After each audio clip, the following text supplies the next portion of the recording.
Sofía, David, buenas noches, ¿cómo están? ¿Qué tal? Buenas noches, Luis. ¿Bien y tú? Buenas noches, cifreros. Buenas noches, chicos. Buenas noches bien? a todos los que nos escuchan.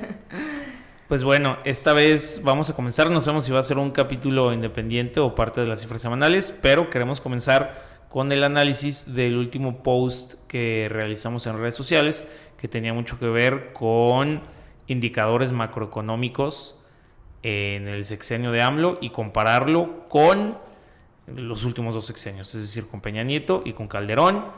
Para los que nos están escuchando solamente, les recomendamos tener video porque vamos a estar transmitiendo imágenes y hacer, pues, como la explicación que estuvimos dando en el post, pero transmitirlo en video para que lo puedan visualizar.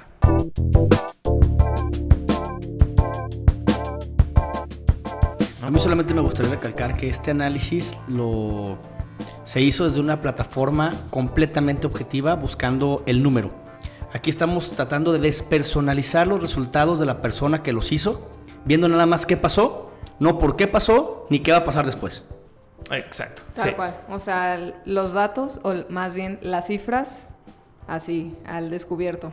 Correcto. Sí, porque luego también en el post nos dijeron chairos y derechairos. Porque a nadie le gustó, a nadie le gustó. Y eso significa que estamos haciendo bien las cosas. Sí, de acuerdo. Sí. Sí, o sea, queríamos hacer un análisis parcial de decir qué nos dicen las cifras.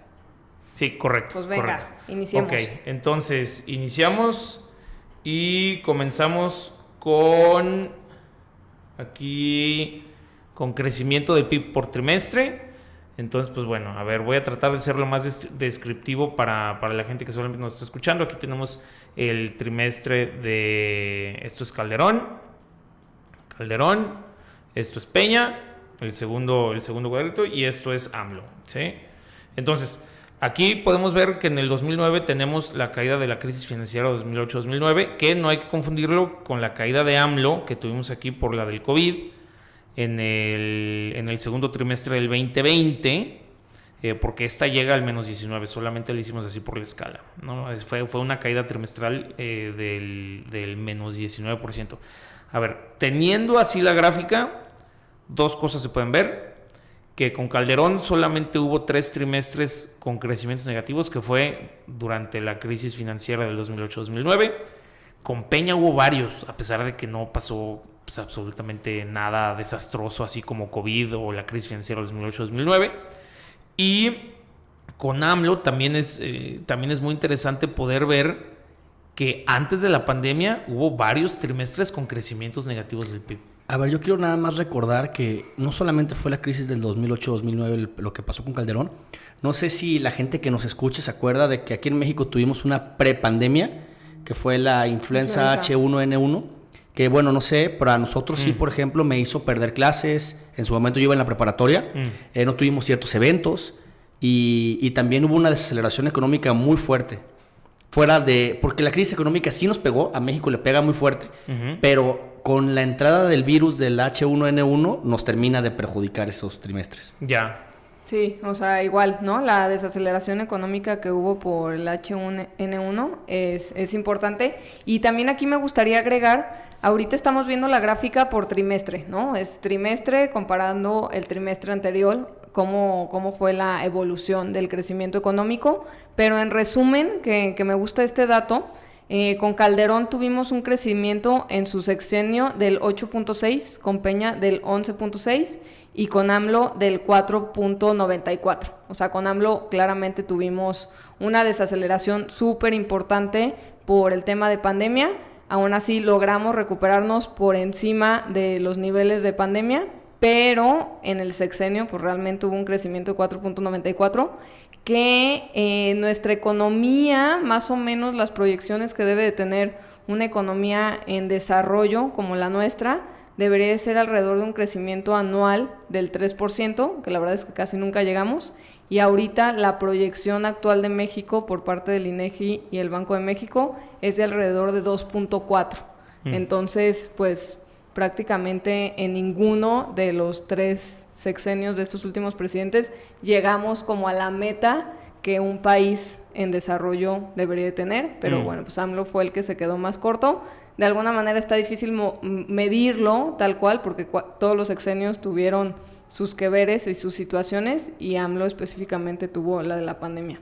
Yo, un último comentario de la gráfica, y es que si ven que es la flechita que marqué con morado, que son los últimos trimestres del 2024, fue súper mal, muy mal. Y creo que eso coincide con ciertos indicadores como creación de empleo, que ha estado empleo formal, tal vez también un poco por la desaceleración de inversiones extranjeras directas, salidas de capital, por todo el tema de la reforma judicial o de cómo amasaron poder. Pero en los últimos 3 trimestres ha ido bastante, o sea, no fue bueno. Yo creo que eso está pasando y es culpa de la Fed y las tasas que tenemos aquí en México. Obviamente la gente no está generando dinero a través del comercio.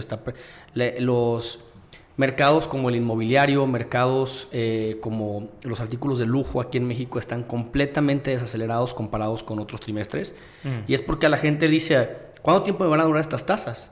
Si en 2018 estábamos en tasas del 6-7 y la gente no sacaba su dinero, ahorita con CETES todavía arriba del 10, pues, y es lo que vamos a ver. Y es lo que yo les decía, si Claudia no baja las tasas, no va a poder hacer que esa economía tenga el boom que se necesita. Yo creo que viene por ahí mucho. Pero te referías a Banjico, por las altas tasas de Banjico. No, porque la Banjico ahorita pues es nada más una copia de lo que hace la Fed. Sí, y yo sigo diciendo que sí, ya me convencieron de que sirve.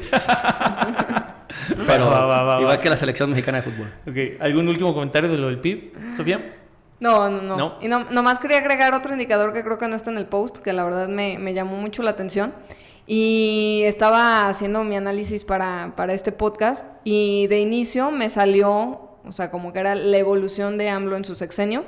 Y un dato que se me hizo súper interesante, digo, nada nuevo, pero hubo una encuesta que estaba de alguna manera liderada por El Economista, ayudado por Mitofsky, que es esta empresa que se dedica a consultar, a hacer consultas políticas, y día con día iba midiendo la popularidad de AMLO, ¿no? O sea, si le gustaba a la gente, si no, o sea, como su engagement, ahora los millennials lo conocerán así, y la verdad es que tuvo el engagement que más presidentes han tenido en México, y que más líderes actuales políticos tienen, ¿no? Entonces, más o menos veía que los datos que tenían ahí de la estadística es un buen gobernador o un buen diputado tiene más o menos un índice de aprobación del 50%. O sea, eso es cuando es alguien súper querido, espectacular, así el top, ¿no? AMLO cerró su sexenio, aquí tengo el resumencito, cerró su sexenio con 63.3 de aprobación. Wow, eso está padrísimo, pero yo tengo otros datos. A ver. No, creo que es es el más querido. Es el más querido, incluso por arriba del de la India, que se llama... no es... ¿Modi? Sí. Modi. No me acuerdo cómo se llama. ¿Narendra? Narendra Modi, sí, correcto. No sé por qué siempre su nombre se me confunde con el de Israel. Porque también ha hecho un gran trabajo bueno, no sé si ponerle también, pero Modi ha hecho un gran trabajo en la India sacando millones de personas de la pobreza. Luego platicamos de la India, pero sacar millones de las personas de la pobreza para ellos es como nosotros sacar 4. Hay muchísimo. En proporción, ¿verdad? Sí. Ok. Bueno, pasamos a la gráfica de generación de empleo. No, déjame terminar mi punto. Perdón, discúlpame, adelante. Y bueno, entonces en promedio tuvo aprobación del 58.9 y esto lo quería comparar también acá como lo hicimos con Peña y con Calderón. Y se me hizo increíble, la verdad es que no tenía tan presente este dato, es Peña Nieto en promedio tuvo 24% de aprobación. Pues sí. ¿Sí? Sí, eso porque era guapo. Sí. Que era lo único que hacía bien. O sea, perdió en el sexenio de cómo inició, como terminó, 21 puntos. Entonces traía alrededor de 45% de aprobación cuando inicia y termina con 20 y tantos. La verdad es que a mí sí me hizo bastante sorpresa, porque justo mucha gente como que en el sexenio de AMLO era, Peñita, te extrañamos. Entonces, no, pero es por el meme. Eso? No, esos son memes. O sea, nadie lo decía en verdad. Sí, no, yo creo que sí. Vamos haciendo una encuesta. Si alguien realmente extrañó el gobierno de Atracomulco, dices, no, esos cuates sí se pasaron de lanza. Sí, o sea, y lo vemos en las gráficas. Sí, ahorita lo vemos en ciertas gráficas. Armada. Sí, no, ese Atracomulco. Yo de verdad he escuchado fieles creyentes de que con el PRI estábamos mejor y haciendo acotamiento Bueno, si eres hacia militante Peña. del PRI, claro que estabas mejor con el PRI. Sí, Bueno, puede ser. que las gráficas lo juzguen. Ajá, aquí las cifras hablan. Totalmente. Exacto. Y por último, Calderón terminó con una aprobación promedio del 53%. Sí, eso ¿no? está- Entonces, sí, de alguna claro. manera, por más que hubo la guerra contra el narco y se le culpa de súper violento y borracho, pues había una gran aprobación a él. Digo, no a los niveles de AMLO, pero sí es increíble el poder que acaudaló AMLO. Y mucho se veía que los estados que estaban pues muy contentos o muy aprobados era Tabasco, claramente, Oaxaca, Chiapas y Guerrero. Pues sí, los más pobres. Sí, Sí, así es. claro. Y los menos, pues Jalisco era de los menos. Sí, Jalisco, Nuevo León y Puebla. Era seguro, Aguascalientes, algo así. Sinaloa y Jalisco, Mm. los menos aprobados. Ya. Entonces, bueno, pues tuvimos un presidente con mucha aprobación. Claro. Independientemente de lo que digan las cifras y los números, Sí. la gente terminó el sexenio y solo perdió 1% de su aprobación durante estos 6 años, que es muy poco comparado contra otros presidentes. Yo me voy a adelantar a mi conclusión para complementar eso. Y ahorita que vamos con las gráficas, AMLO lo hizo mediocremente igual que todos. O Por sea, eso que esperábamos lo peor. sí. Y por eso convenció a muchos que lo hizo increíblemente bien. Pues es que sí.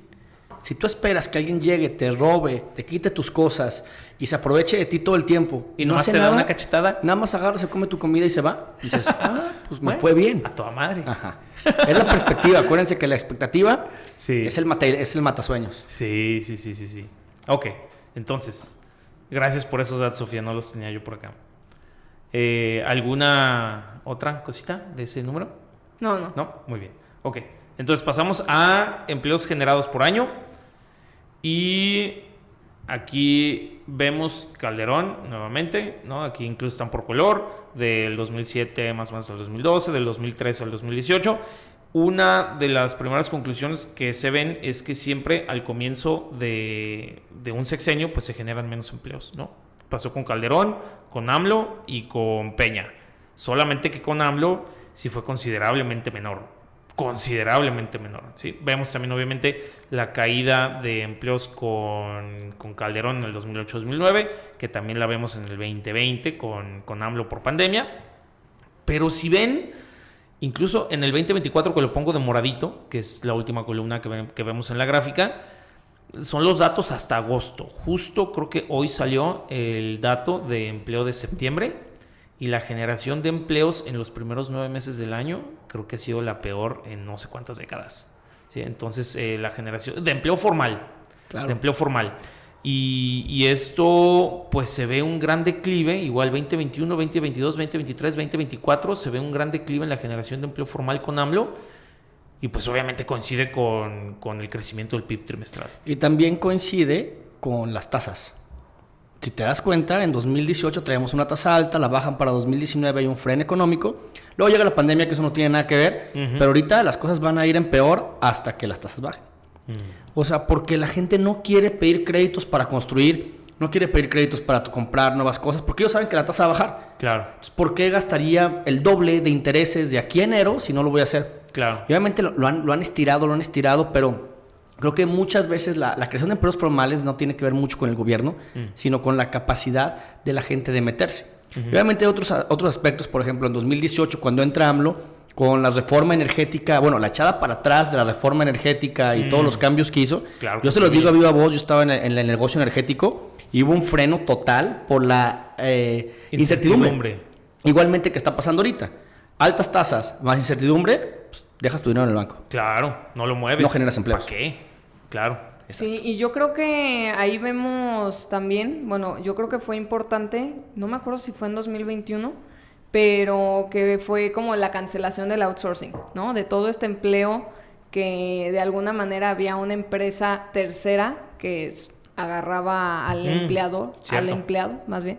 Facilitaba la formalidad. Ajá, entonces mucho ingreso, o sea, yo creo que aquí estamos viendo todavía mayor ingreso de personas a la formalidad que lo que hubiera pasado si no hubiera existido la cancelación de la ley del outsourcing, que creo que muchas empresas pues obligatoriamente tuvieron que meterse. Digo, yo lo vi bien, o sea, creo que fue una etapa complicada para las empresas, porque justo habíamos salido de pandemia, ya me acordé, prácticamente no hubo apoyos económicos para ninguna de las empresas. Sí, ¿no? Y despuesito de eso se aprueba la ley anti-outsourcing, entonces creo que fue como un doble golpe, y luego, bueno, pues podemos seguir hablando de los incrementos de salario mínimo, que también a muchas empresas les pegó. Entonces fueron como 3 piedras grandes para los empresarios, para todo el tema que tiene que ver con pues protección social y costo social para las empresas. Claro. A ver, y eso está generando informalidad. O sea, acabar con la ley de outsourcing generó informalidad. Igual que aumentar el salario mínimo, igual que todo. Porque, a ver, el outsourcing lo que decía era que si tú como empleado, tú ya tenías un seguro o simplemente no querías un seguro o lo que sea, muchas veces te daban ese dinero y tú tenías la opción de decir cuánto marginabas en el IMSS. Y todas las demás malas prácticas que muchos empleados sí usaban de forma abusiva. Pero tú como empresario y mucha gente, o sea, realmente la gente como magnifica la capacidad que tienen los empresarios de manejar sus empresas. La mayor parte de los empresarios no sabe cuánto vende, no sabe cuánto gana, no sabe cuánto paga de impuestos, tiene un desmadre. Yo digo que el 99.5% de todas las empresas se manejan así. Sí. Y tú le dices a un empresario que ya no le va a poder pagar a su cuate para que le lleve la nómina. Ahora la tiene que llevar él. Y tiene que agarrar un sindicato de verdad, y tiene que hacer contratos de verdad, y tal, pues dicen, ni madres, mejor hablas con el empleado y te pago más por fuera. Claro. Y eso yo siento que genera los cambios rápidos sin permitir que esa formalidad o esa educación llegue al empresario, porque, de verdad, y pregúntenle a los amigos empresarios, oye, ¿tú sabes realmente así, a rajatabla, cuánto dinero estás ganando? No, muy pocos. Muy pocos. No, nos queda claro. Empresas grandes, ni pocos. siquiera ellos, o sea. Sí, no, digo, pues por Muy eso, pocos. gracias a Dios, tenemos mucho trabajo. A ver, pero regresando aquí a la gráfica, ¿ustedes creen que en esta barra del 2021, qué porcentaje le quitarían a esta barra si no hubiera entrado la ley del outsourcing o anti-outsourcing? Yo creo que hubiera crecido mucho más.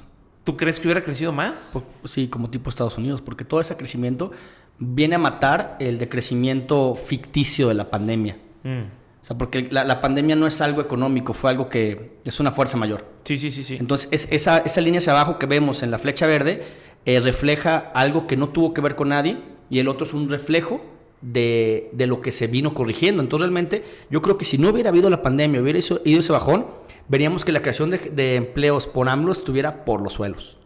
Porque se hubieran perdido todos esos empleos que tuvo que volver a ganar. ¿Qué es lo que Biden le decía, o Hillary Clinton le decía a Trump en su campaña? A ver, sí, generaste muchísimos empleos, pero porque los perdiéramos por la pandemia. Sí. No porque mágicamente tú hayas mejorado la economía al grado en el que llegues a niveles que, por ejemplo, Peña Nieto sí mantuvo.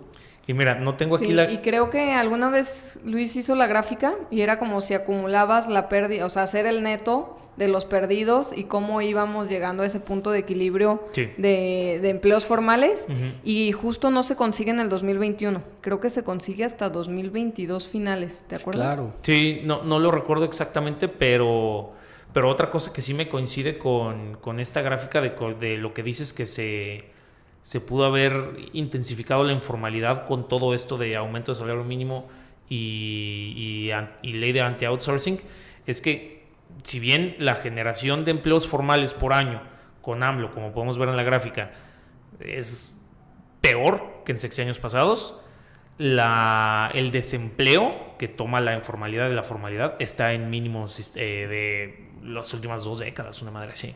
No, y además a eso súmale que de 2018 para acá, bueno, realmente de 2020 para acá, con la salida de Trump de la presidencia de Estados Unidos y prácticamente que las fronteras en Estados Unidos están abiertas para quien las quiera cruzar, pues mucha gente ha emigrado. Y antes, por ejemplo, nosotros mandábamos mucha gente no calificada, pero esa gente está llegando de Centroamérica, por ejemplo. La gente que va a mano de obra ahorita, se nos está yendo el talento de verdad. ¿Qué quiere decir? Ese pequeño empresario que su empresa quebró en la pandemia y que tenía 25, 26 años, dejó sus cosas y se fue a Estados Unidos. A volver a empezar allá, y ahorita pues a mucha gente le está yendo muy bien. Y dices que la base se hace más pequeña. Claro.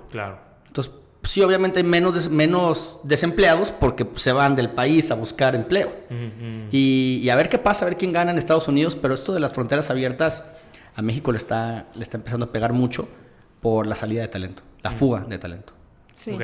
Y yo sí creo que muchas empresas sí migraron a la formalización de sus empleados, pero justo como con esta negociación, ¿no? De te voy a poner con el mínimo, pero por fuera te voy a dar tanto. O sea, Claro. porque yo sí escuché mucho pánico de empresas que no sabían pues cómo migrar, que estuvo años con la facilidad justo que un tercero te manejara tu nómina, que te pagara tu nómina, que despidiera empleados, o sea, porque toda la carga social que lleva tener empleados no es solo pagar la nómina, es muchísimo más. A ver, el IMSS te equivocas poquito y te congela tus cuentas.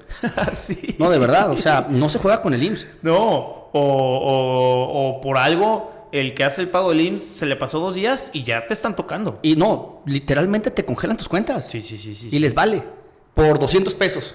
Sí. Entonces, ¿qué está bien? O sea, yo creo que el IMSS todos debemos de pagarlo súper bien. Sí. Pero, por ejemplo, también hay muchos empleados, y ahí me ha tocado desde el lado del empresario, en el que llegan y te dicen, oye, la verdad, yo sé que aquí dice que son 25 libres, pero yo sé, si eso son 25 libres, entonces tú en tu presupuesto tienes 30% más, tienes 32.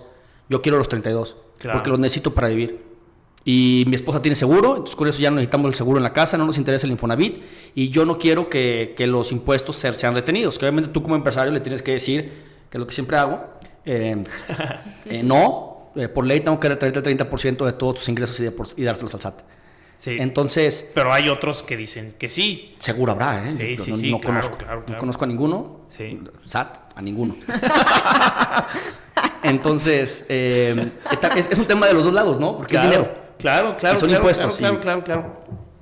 Va. Sí. ¿Algo más sobre el tema empleo? Yo aquí tengo el número de empleados generados por sexenio. Ujú. Y sí creo que este análisis es bien complejo, o sea, por eso yo creo que hubo comentarios por los dos Sí, sí. lados de opinión, porque dependemos, o sea, y ahorita vamos a pasar al tipo de cambio, y como que el tipo de cambio muchas veces es como relatado como un foco de bienestar o de peligro de México, ¿no? Pero ahora sí creo que estamos tan relacionados con lo internacional, justo como decía David, con la FED, con la guerra, con el precio de los granos internacional, o sea, hay tantas cosas que está tan relacionado que ya no es solo lo que el presidente pudo monitorear, hacer, Claro. convertir en su sexenio. Pero Claro. ahí va.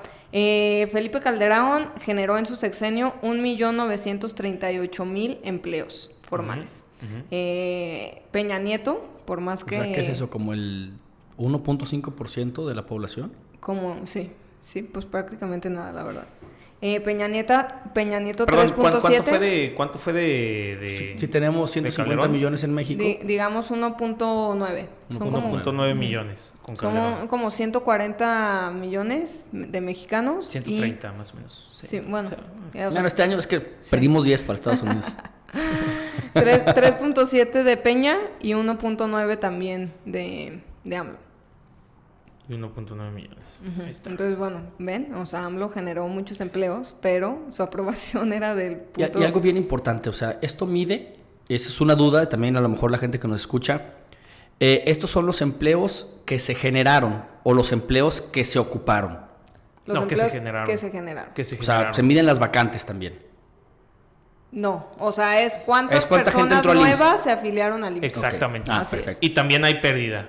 Sí, O sea, porque también hay pérdida. a mí me llama la atención cuánta gente cumple 18 años o 23 años que salen de la universidad al año. No, muchísimas, güey. ¿Qué será, 1 millón?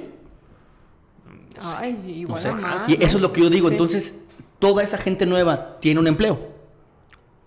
Pues, a lo mejor sí, ¿no? Sí, en el mejor de los casos, Porque sí. yo lo que veo son vacantes por todos lados. Sí. Sí, y un dato que aquí también me gustaría agregar, prácticamente terminó la informalidad versus la formalidad igual de como inició. Igual, sí. Entonces, por más que hubieron como muchísimas políticas de buyout sourcing, del reciclo, o sea, porque sí hubieron iniciativas, esas iniciativas yo creo que como dice David, como no hay una transición de educación o de tiempos, como que la gente se aleja y prefiere la informalidad. Según yo terminó como en el 50%, ¿no? Y pudo haber bajado 2 puntos porcentuales, algo así. Terminó 53.8 para hombres, 54.9 para mujeres. 54, digamos. 54 en la informalidad. En la informalidad. Sí. Ahora, yo que creo, así prácticamente inició el sexenio. Sí. yo creo que ese tema de la informalidad y del outsourcing y de todo ese tema no va a cambiar aquí en México. Porque yo la mayor parte de la gente que conozco que tiene un empleo formal, bueno, ¿qué será? El 90% de la gente tiene un segundo empleo informal o una fuente de recursos informal. Claro, Que es donde les cae su cash. claro. Ya sea o una rentita o un trabajito o algo que se mueven. Side business con Side la business, esposa. ajá, con Sí, la sí, esposa, sí, sí. sí. Y todo lo manejan en cash. Claro. Cash is king. Híjole, yo no, me encantaría pensar que ese dato es correcto. O sea, yo que de repente platico con muchas personas, como que me toca escuchar que piensan que su único lugar en donde pueden crecer, si son godines o son empleados así como que tienen un patrón, es brincar de puesto o buscar su puesto en otra compañía. O sea, como que muchas veces les cuesta trabajo pensar que tienen talentos extras que les pudiera dar un segundo empleo, por más que creo que en este mundo hoy es necesario tener un segundo ingreso. Yo creo que tienen un segundo ingreso, pero no creo que ellos esperan crecer de eso. O sea, es un side business que los ayuda a sacar adelante, pues, el mes, ¿no? Y ahorita que mencionas el reciclo, ahorita, pues, por ejemplo, también están haciendo muy malas prácticas con el reciclo las empresas. Sacan a sus empleados, los meten a reciclo y a través de sus empleados sacan dinero en efectivo. Y hay un montón de cosas que yo estoy escuchando. Estos son, no sé si a ustedes les ha pasado, pero de repente ves en TikTok que te quieren hasta vender facturas y cosas así bien raras. No, Y dices, ya no lo hay he visto en respeto. TikTok, no lo he visto. No he visto, pero sí me han mandado ahí de repente screenshots de los grupos de Lord Multitask, que es como el grupo de empresarios de México por ciudad, como que van creando un grupito de hombres empresarios emprendedores. Es como Lady Multitask, pero de hombres. Sí, pero el de hombres creo que es más empresarial, porque de Sí. mujeres de repente no es tan empresarial. Pero ahí también de que, oigan, ofreciendo servicios fiscales, pero desde que lo lees dices, ay, amigo, si el SAT ve tu Si el Facebook... SAT ve tu publicación. Ahí lo otra vez vi un mensaje que también decía, si tú conoces un empresario que necesita entre 500,000 y 60 millones de pesos, mándame un inbox. Yo sí que ¡Guau! conozco muchísimo. Sí, de que, ¿quieres pagar 0 impuestos? Mándame un inbox. De que, ¿cómo? Ok. Wow, sí, Órale. así, y en TikTok, de Sí. que con sus trajecitos y Ferragamo, ya te imaginarás acá la, Sí, claro, a claro. la bandita. Wow, pues ahí, a ver, pues ahí pásenle las cuentas al SAT. Bueno, algo más sobre generación de empleos formales o no. No, nomás justo eso, ¿no? Como que creo que no han dado el clavo con las prácticas. Creo que va a ser un reto de Claudia, que finalmente si quieren recaudar más, que creo que es uno de los temas complejos para 2025 y para el presupuesto que van a hacer, es cómo para recaudar más, pues tienes que salir de la informalidad. Entonces, ¿cómo le vas a hacer? Sí. ¿No? Si al final el mexicano es bueno para buscar por dónde. Pues que es un tema, pues se van a meter como en China de que a ver cuántos impuestos has pagado y cuántos derechos tienes al respecto, ¿no? En proporción. Ya, y van a Que meter eso un en ratio. México no se puede tocar. A ver, tú puedes ser el huevón más grande del mundo y estar tirado en la calle y tú te mereces lo mismo que el gobierno te dé que la persona que paga muchísimos impuestos. Ya en China, por ejemplo, eso no, aunque son comunistas, se está empezando a cambiar de que somos comunistas, pero si no trabajas, Pelas. entonces no tienes derecho a este tipo de beneficios que se hacen por la generación de la comuna, me explico, que en este caso es el país. Ya. Ah, Que es de que pues se pueden, estaría se bien, pueden meter en eso, estaría de que, a bien. ver, Sofía, has pagado nada más 10 pesos de impuestos en 50 años. Y... Híjole, Muy bien. No sé si me conviene, pero colectivamente suena bien. es que son las nuevas tendencias de fiscalización. Muy bien. Bueno, pasamos al siguiente tema que es deuda pública como porcentaje del PIB. Ok, bueno, primero, a ver, vimos generación de empleo, normal. Normal. PIB, normal. O sea, incluso si no hubiera Normal, habido pandemia, bajo, ¿no? hubiera... Sí, normal, bajón, Sí, bajón. porque creo que entramos en recesión técnica varias veces. Sí, Si no incluso es- antes de la creo que pandemia. dos. Ajá, Sí, dos antes de la pandemia. dos trimestres consecutivos con crecimientos negativos. Así Que ahí es. se veían, Sí. se veían en la grafiquita. Y bueno, pasamos ahora sí a el tercer tema, deuda pública como porcentaje del PIB. Igual, aquí lo podemos ver, los primeros años son Calderón, luego Peña y luego AMLO. Aquí, antes de comenzar, quiero hacer énfasis aquí porque hubo mucho comentario de mucho hate que esto no era cierto porque ellos habían visto que la deuda sí había aumentado. ¿Sí? Nominalmente, claro que la deuda aumenta. Porque ¿sí? el PIB aumenta. Claro, o sea, pero... a lo que voy es que la medición correcta de la deuda tiene que ir relativa al PIB, ¿no? Claro. O sea, porque, o sea, si yo, el ejemplo que quería traer era, bueno, lo que yo le debo a mi tarjeta de crédito ahorita, comparado contra lo que yo le debía a mi tarjeta de crédito hace 10 años, pues seguramente ahorita es más, mucho más. En Pero cantidad de dinero. Señal en de cantidad bonanza, de mi dinero. estimado Luis, Ajá, en felicidades. cantidad de dinero. En cantidad de dinero, pero eso no quiere decir que esté más endeudado. ¿Por qué? Porque ahora genero más y tengo más activos. Pero si ¿sabes? estás más endeudado. O sea, nominalmente Nominalmente. sí. O sea, peso por peso, si yo te digo, oye, es que si yo gano 100 pesos y debo 25, si gano 100 mil pesos y debo 50 mil, debo el 50% de mi sueldo. Sí. Pero si empiezo a ganar 1 millón y debo 500 mil, sigo debiendo la mitad de mi sueldo, pero sí estoy 10 veces más endeudado. Sí, pero en proporción contra tus activos estás igual. ¿Malo? Eso a mí se me hace mal. ¿Por O qué? sea, yo creo que solamente debería, o sea, para pensar, porque esas gráficas de cómo crece en porcentaje el PIB, a mí se me hace pues una chulada para engañar al pueblo que no entiende ese tipo de cosas macroeconómicas financieras. Si tú te dijeras, a ver, yo empecé con deuda de 10 millones de pesos, crecí 5% y la inflación fueron tanto, y ya tengo una deuda de 10 millones de pesos, entonces significa que bajó la deuda porque no subió por inflación. Pero muchas veces no te dicen si subió o no subió y la gente se confunde. Dicen, a ver, pero ¿debemos lo mismo en proporción o debemos más dinero? Las dos cosas son verdad. Sí. Sí, o sea, que era justo lo que yo comentaba. Nominalmente, claro que aumentó, pero la verdad, para mí, lo correcto es medirlo contra el PIB. ¿Tú cuánto crees que sea el porcentaje correcto para México de apalancamiento? Pues mira, justo, y esa gráfica no la traigo, pero somos de los países de medio pelo que tienen un muy buen porcentaje contra el PIB, sin compararnos contra unas economías mucho más complejas, productivas y sí, efectivas. Si, por ejemplo, si nos comparamos contra Brasil, creo que Brasil anda como en el 76% del ratio, Colombia anda como en el 63%, y Colombia sí tuvo ese brinco de andar casi igual que México a brincar a 63%. Sí lo tuvo Colombia. Claro. Pero pues yo no, o sea, no te sé decir el número exacto, pero lo que sí te sé decir es que el ratio, como lo podemos ver en la gráfica, no aumentó tantísimo. Ah, no. ¿Por qué? Porque también siguió creciendo siguió creciendo el PIB. Entonces, si aquí lo vemos con Calderón, ha de haber comenzado como en aproximadamente... 40. No, No, 30 aquí con Calderón, no, como en 19 yo creo ha de haber estado el porcentaje. El brinco Que ahí que se da... recordemos que ese porcentaje fue la maravilla que hicieron Cedillo y Fox. Sí, Por o eso sea, llegamos a bajar el eso. O sea, ratio, claro. después del Fobaproa y Sí, todas esas cosas y quitarle Sí. 3 pesos al cero, Sí. Fox hizo un trabajo maravilloso con la deuda externa. Eso no lo podría... De 2000 a pero- 2006, Ajá. o sea, Bajó. o lo mantuvo muy bajo. No lo podemos ver aquí en la gráfica, Y pero... ya después Calderón sí se la voló. Sí, que ahí lo podemos ver en la gráfica. En el 2009 contrae deuda para reactivar la economía después de... La influenza y la crisis financiera. Crisis financiera 2008-2009. Y pues bueno, eso pues que ha de haber crecido aproximadamente, que ha de haber terminado como en un 32%, le echas más o menos. Entonces creció aproximadamente 13 puntos porcentuales, del 19% al 32%. Luego llega Peña, que pone al PRI en alto, sin ninguna pandemia, sin ningún nada, pues crece la deuda. Al doble. Al, Casi.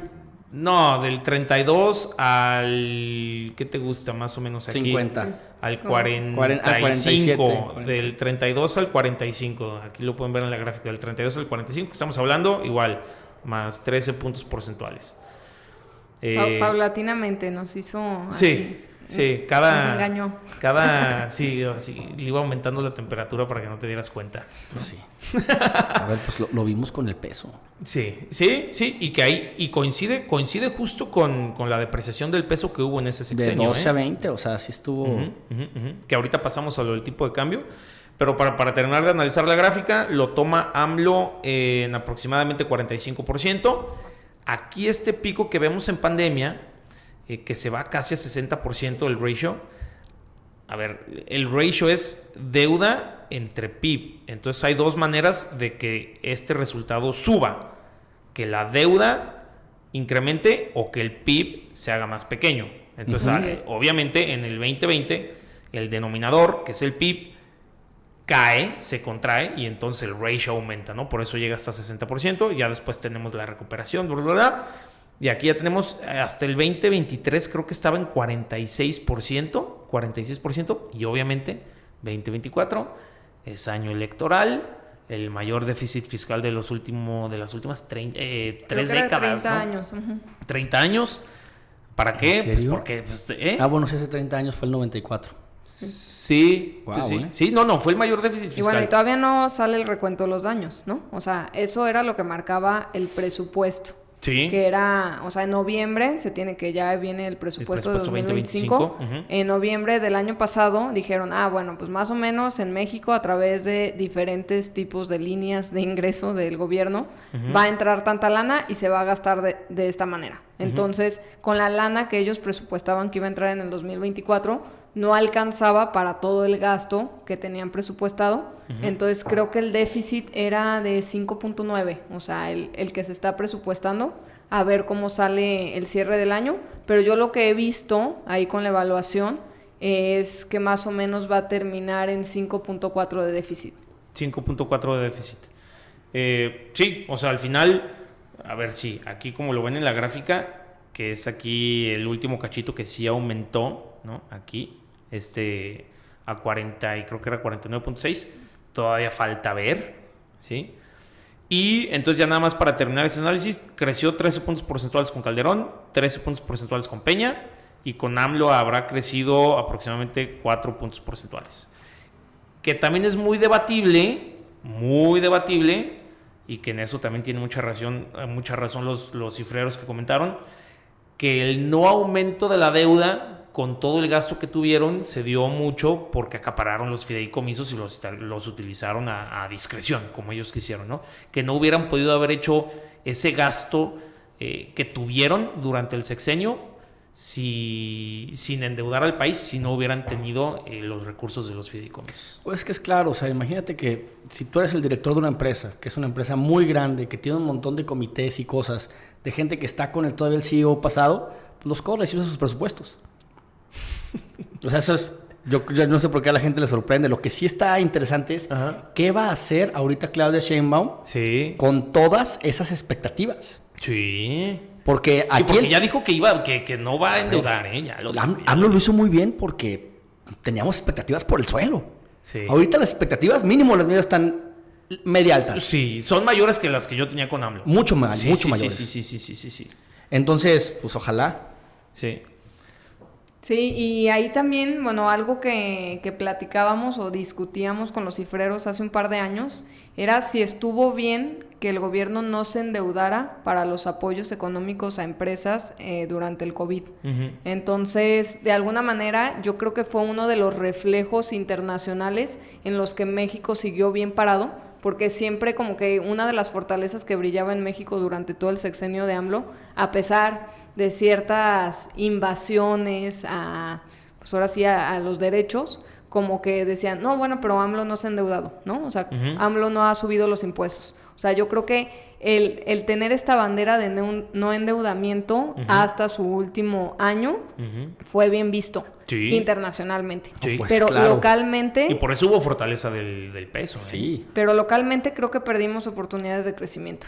O sea, si hubiera habido... eso es cierto. Y no estoy diciendo regalar estímulos como lo hizo Estados Unidos, pero igual aplazar impuestos, o sea, de alguna manera que se les hubiera apoyado a los empresarios durante la pandemia, creo que hubiera sido de mayor crecimiento, creación de empleos, o sea, todo eso Sí. creo que se detuvo un poquito la recuperación porque pues no hubo estos apoyos, pero viéndolo internacionalmente, creo que AMLO sí pudo festejar que no hubo endeudamiento. Sí, seguramente en el indicador de creación de empleo formal y en el del crecimiento del PIB hubiera tenido mucho mejores resultados si hubiera contraído algo de deuda para reactivar la economía por medio de estímulos fiscales a empresas. Que es lo que yo creo que va a pasar ahorita con Claudia.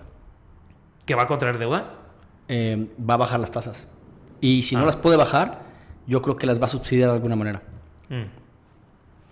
Ok, ¿algún otro comentario con este? No, pero coincido con David que es de los retos más grandes que tiene Claudia, ¿no? O sea, ya se acabaron todas las bolsitas, todos los escondites de la chamarra de esquiar, o sea, ahora sí ya no hay recursos que puedan bajarse y Uy, eso no lo sabemos, ¿eh? Y bueno, Eso no lo sabemos. Bueno, se supone. Se supone. Oficialmente. Uf, oficialmente. sí. Pero quedan muchas cosas autónomas. hizo una declaración Claudia justo como días después que hizo su discurso de entrada al gobierno y decía que a lo que le iba a bajar prácticamente era a todo el gasto de infraestructura, Claro, todo esto que se decía los Luis. dijimos. O sea, dijo, no pienso hacer una reforma fiscal en el corto plazo, más bien vamos a hacer reducción en y es educación, infraestructura y... Toda la infraestructura del país. Exactamente. Sí. Que mira, yo a Claudia, así nos deje en la ruina económica, si puede ayudar con el tema de la economía en México, va a ser un gran trabajo. Porque hoy ya tenemos un problema fuertísimo. Sí, fuertísimo, nunca antes visto. La mafia de los sindicatos, los maestros mal preparados, que se creen merecedores de sus puestos, la falta de organismos que realmente puedan despolitizarse lo suficiente como para hacerles exámenes o capacitarlos para que sean mejores maestros. Yo creo que ahorita la educación en México está Por el suelo. Precaria. O sea, realmente la educación pública de calidad no existe. Los papás se juntan para juntar dinero para comprarle útiles a los maestros, para que sus hijos puedan ir. O sea, realmente todas las escuelas públicas cobran cuota para que tu hijo pueda entrar si son de las buenas. Y yo creo que es un tema que se tiene que tocar Que arreglar. ya. Sí. No podemos ser un país que cobre tantos impuestos, que se manifieste como que su tercer artículo es la educación de la Constitución y vivamos de esa manera. De acuerdo. Siguiente gráfica. Sí. Ok, aquí es recaudación fiscal como porcentaje del PIB, aprovechando que... A ver, bueno, en lo de la deuda, yo califico a AMLO de mejor de los últimos 2 sexenios. A mí me sorprendió. Sí. Nunca pensé que AMLO no fuera a contraer deuda realmente. Yo pensé que iban a ser puras palabras. Yo también. Yo dije, sí, 3 años nos va a traer ahí con la tabla y con el dedo y de repente mocos como Sopas. Calderón, güey, a 100%. Sí. ¿Y no? Digo, lo sacó de otros lados, pero no contrajo deuda. No Al menos contrajo deuda. para los ojos internacionales. A ver, no, es que eso está bien. Sacarlo Sí. de otros lados está bien. O sea, hay formas. Hay formas, pero quién sabe.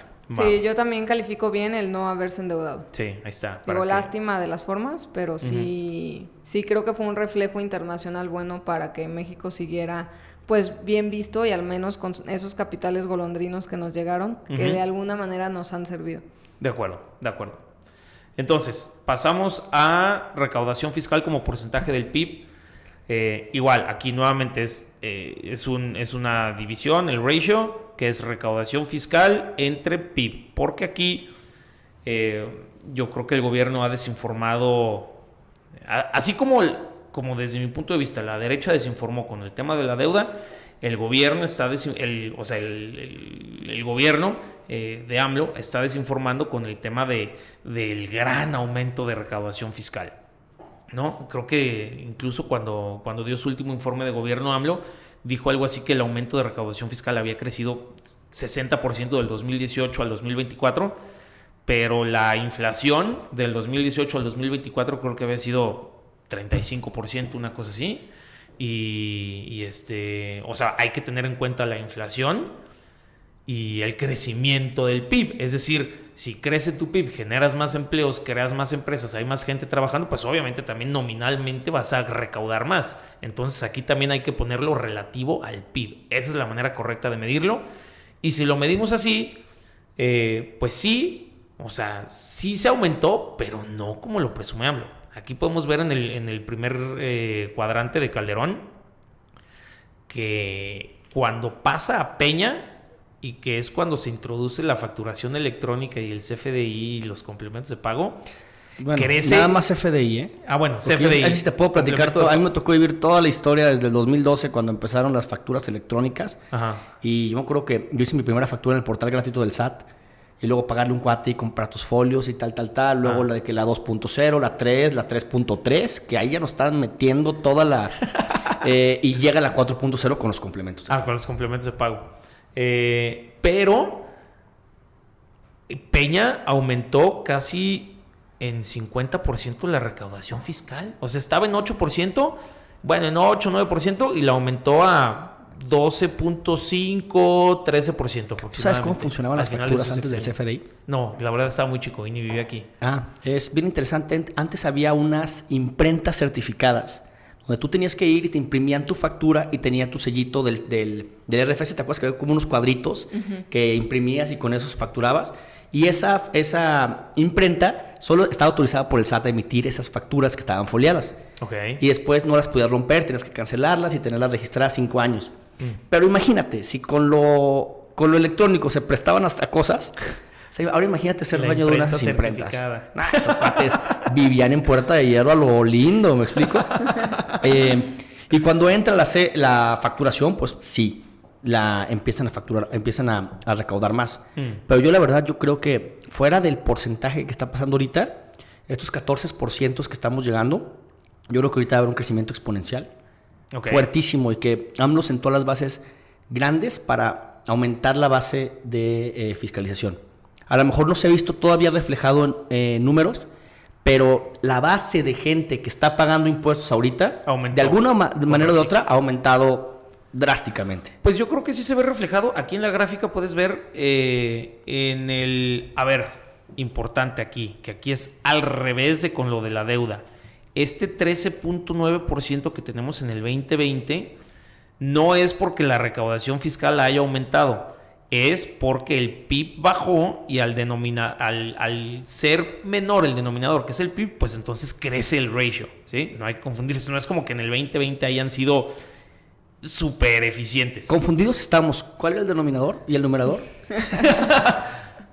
Vean, porque había quinto de primaria se me complicó, estimado, bueno, el número de abajo. En una división tienes el número de arriba y el número de abajo. Y el número de abajo.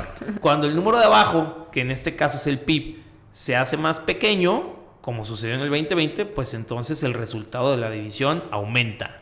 ¿Sí? Sí, claro. Cuando el de abajo se hace más pequeño, el de arriba crece. Es como el pie. Ajá. Si dividimos el pie entre 3, aunque te toque un pedazo, y luego lo dividimos entre 4 y tocan 2 pedazos, cuando te tocó más pastel, ¿no? Exacto. Muy buena analogía, nunca la había pensado así. Me gusta. Y con eso pasé a quinto de primaria, te digo. Pero después en el 2022 llegamos a 12.9% el ratio, y yo creo que justo lo que acabas de comentar sí se puede ver reflejado en el aumento de recaudación fiscal, porque sí llegó a máximos históricos, 14.2, y luego en el 2024 se prevé que va a terminar en 14.6. Oye, espérate lo siguiente. Que es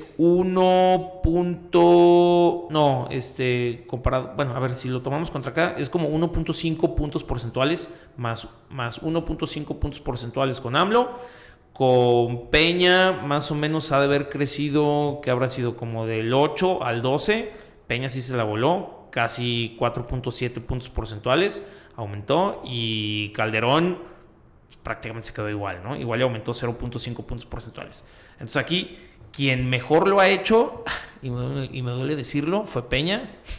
Pues por eso es el menos querido, ya estoy entendiendo todo. Es el que más le dio al bolsillo a los mexicanos. Pues sí, a mí lo que me dio fueron grandes risas y buenos momentos. Sí, también. Pero en este indicador, el ganador es Peña, y ya se verá en el sexenio de Claudia si, como dice David, se ve un aumento en este ratio, ¿no? Sí, y yo creo que mucho de la narrativa o de por qué creemos que AMLO ha hecho una muy buena recaudación, creo que al inicio de su sexenio hubo un caso así muy concreto que fue, se adquirió, Walmart de México adquirió los grupos restauranteros de Vips y otros, ¿no? Ujú. Entonces, por esa transacción de fusión, como que no había pagado impuestos.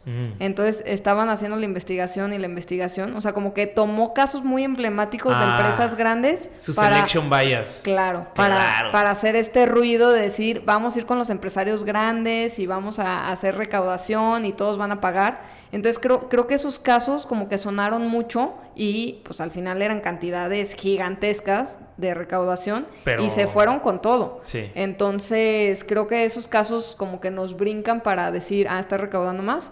Y también todos creo que tenemos de cierto miedo sabemos que el reciclo que viene de ¿cómo se llamaba el otro régimen? RIF. El RIF. El régimen de incorporación fiscal, que ahora es como el reciclo, es la versión 2, como que muchas personas de alguna manera se incorporaron a la formalidad a través de ese régimen sabiendo que probablemente va a cambiar, ¿no? Entonces, como que ya ves a muchas más personas incorporadas, igual haciendo otro tipo de cosas, aunque la tasa es muy baja, y muchas personas morales, yo vi que se migraron a reciclo, a que vas a pagar menos impuesto, pero mucha gente está esperando cuándo viene pues, el cambio de estos beneficios. ¿Cuándo se va a cerrar la jaula de la trampa? Ese es el aumento de la tasa. Acuérdense que todos estos temas es como los que les platicaba del boletazo. Tú convéncelos y luego les damos cuenta que sí les vamos a fiscalizar. Pero hay algo que no mencionaste y que es algo que pasó con el mercado financiero aquí en México, que se empezaron a fiscalizar las ganancias en acciones y en ganancias fiscales, ganancias financieras. Antes, tú metías tu dinero a la bolsa y te iba muy bien, ganabas 50% y era exento de impuestos. ¿Aun cuando vendías? Claro. Era un ingreso, creo que podías llegar a pagar muy poco. Según yo no era exento. No era exento, pero era... Pero más bien no existía lo que existe hoy, que son, la retención automatizada. Exacto. O sea, cuando te llega un dividendo, de manera inmediata la casa de bolsa tiene la obligación de recaudar el 10% del dividendo. O sea, como que muchas cosas estaban así como a criterio propio de, a ver, tú declara lo que tú... Dime cuánto ganaste. Como no en te lo Estados lleves Unidos, a las Islas Caimán. de que te creemos. Por favor. Y también creo que otra cosa importante que David me hizo recordar es... prácticamente se está digitalizando el mercado de las cuentas, ¿no? Entonces, a fuerzas tienes que tener un RFC, ¿no? Entonces, creo que hizo algo muy interesante. Pues eso viene de Peña, ¿eh? La Comisión Nacional Bancaria de Valores, o sea, yo creo que sí se han sentado bases en los últimos años para buscar la formalización o al menos tener registro de más personas y luego verán cómo los hacen cautivos de pagar impuestos. Pero tú ahora, que le pasa a mucha gente cuando abre su cuenta de Nu y abre su cuenta de Clar y todas esas cuentas de inversión. Ay, Dios mío, tengan miedo de ese tipo de cosas, amigos. Tengan miedo, por favor. Arriba de 10% garantizado, ten miedo. Está raro. Siempre. Así es un banco. Exacto. Pero, pues ha sido súper atractivo para muchísimas personas, la verdad. Y eso ha hecho que la Comisión Nacional Bancaria de Valores puso una nueva política. Y esa política es que hay dos tipos de cuentas. Y es como la cuenta express, que prácticamente no te piden datos, y la cuenta ampliada, ¿no? De que aumenta tu límite de inversión. Cuando tú aumentas tu límite de inversión, ahora sí das la huella, el iris, haces un video, o sea... Eso en CETES Directo en también, CETES Directo ¿no? pasa, tienes un límite. En CETES Directo no es así, más bien para ampliar tu límite de crédito tienes dos opciones. Si quieres depositar más de 100,000 pesos, te piden que mandes una foto con tu INE y una cartita y... Eso en todas las aplicaciones digitales, GBM, Finamex, todas. Pero en CETES es distinto. En CETES, si quieres ampliar tu límite de crédito, o tienes que ir a una sucursal del bienestar con tus documentos físicos, o tienes que subir tu fiel, que es tu... O sea, de alguna manera, y en tu fiel obviamente captaron tu ya te midieron iris. tu ojo, tu cara.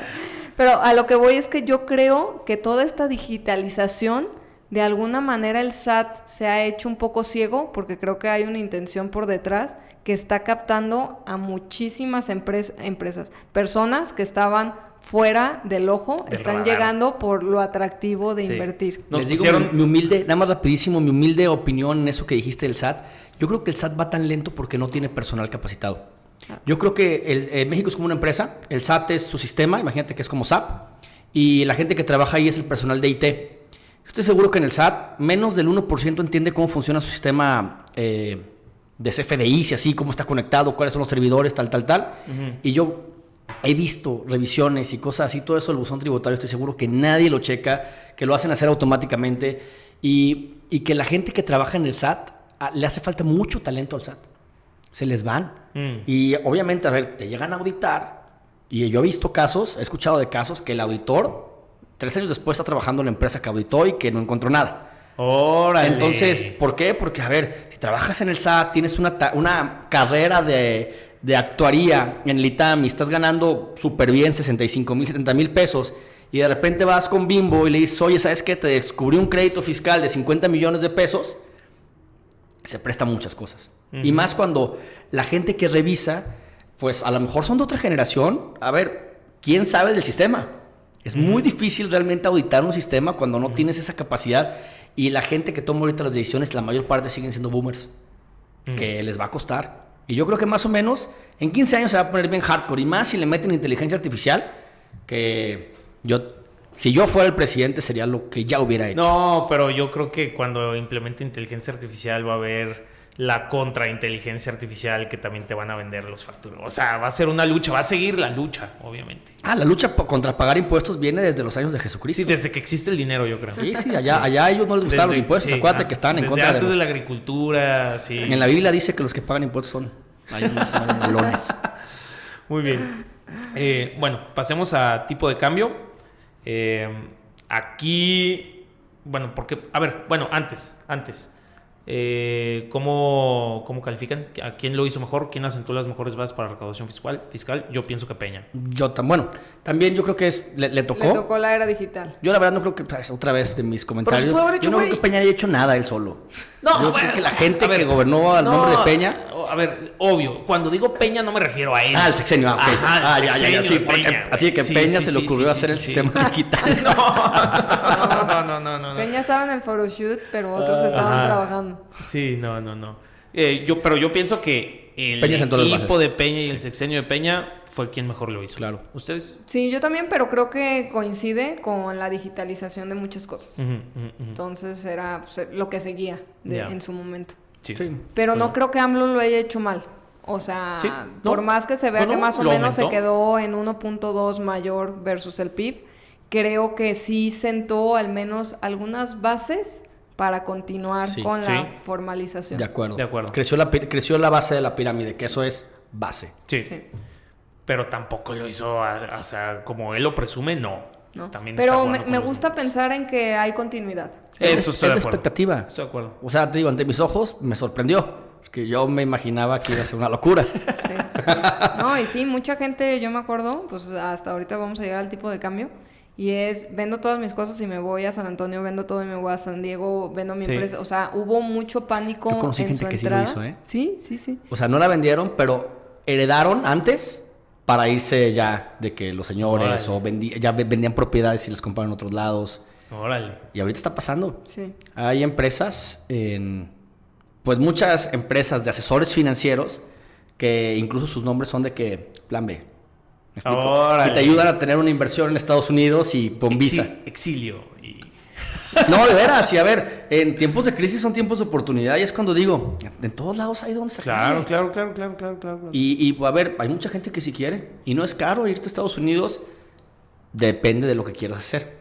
O sea, porque si tú tienes cierto dinero y vas y generas 2 empleos, algo así, ya tienes tu visa. Sí, creo que es un poquito más, pero tampoco es tan complejo. De 2 a 5. Y ya te meten en una comuna que es como un desarrollo en el que tú tienes acciones, entonces eres dueño, entonces ya te dan tu visa y... Sí, entonces ya me metí en un webinar de esos. Órale. Bueno, vámonos al tipo de cambio que a mí me gustaría comenzar por justo lo que decíamos, el sexenio de Peña, hasta dónde se fue, y yo creo que mucho fue por la baja de productividad en el país y por el crecimiento de deuda que hubo en el sexenio de Peña, ¿no? Vemos también aquí un pico del tipo de cambio que es en el 2008-2009, igual nuevamente, crisis financiera 2008-2009 y lo de H1N1, que yo no me acordaba de ello.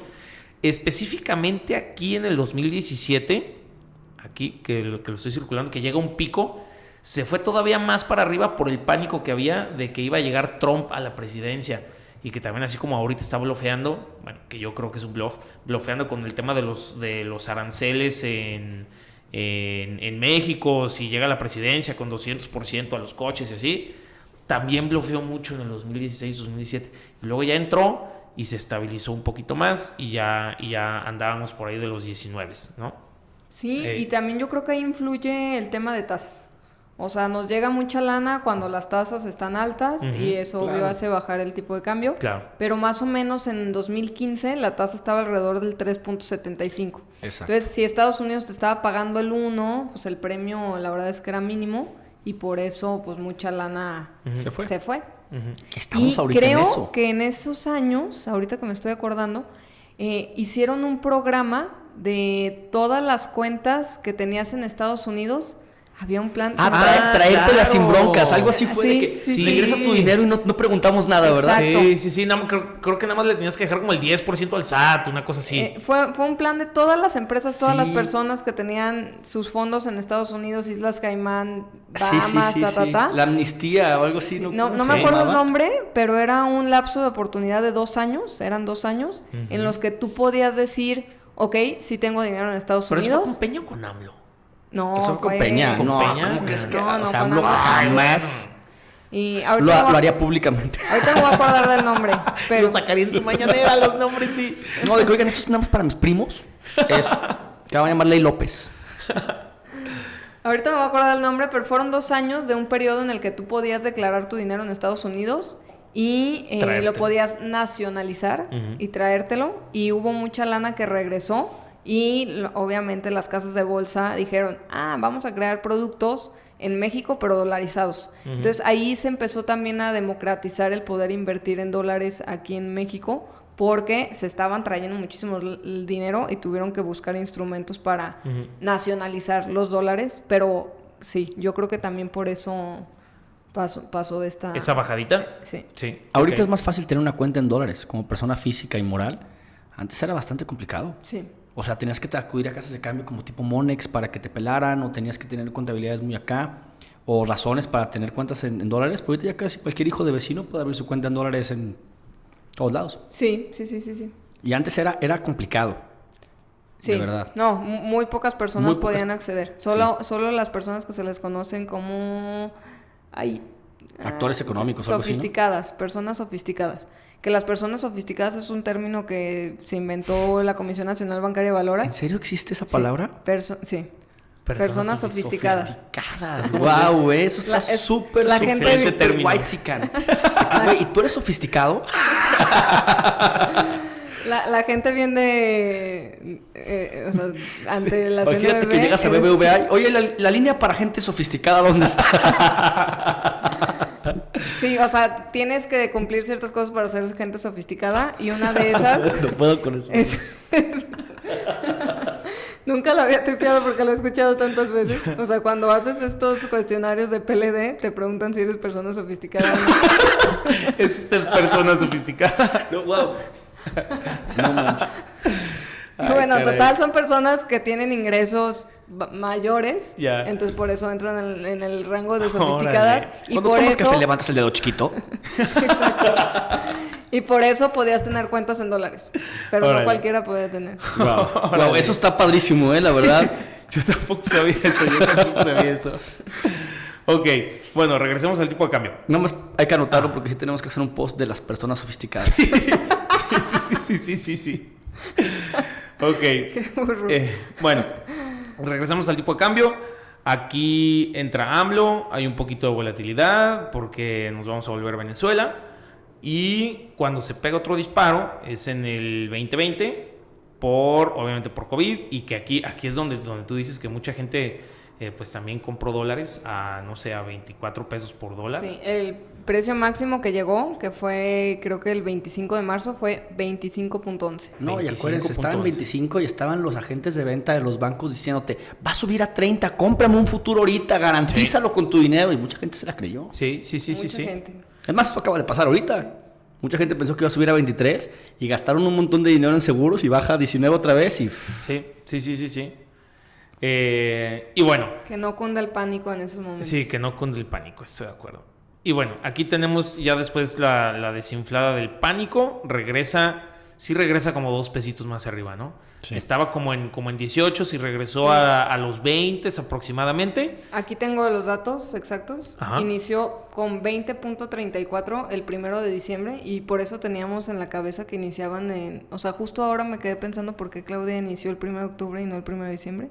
Porque AMLO sí inició el 1 de diciembre. ¿Verdad que sí? Sí. Sí. 20.34. 20.34. El punto máximo fue 25.11, el 25 de marzo por ahí. Creo que días después de que se declara pandemia internacional.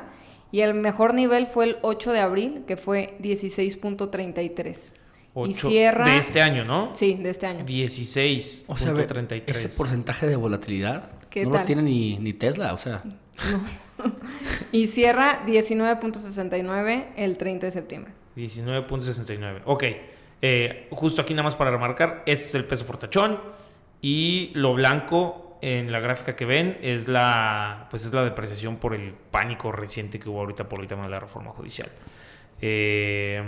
Si hacemos el recuento de los daños, o sea, a ver, déjame borrar tanta maraña en la gráfica. Si hacemos el recuento de los daños, pues la realidad es que tampoco le fue tan mal al peso en el sexenio de AMLO, güey, ¿no?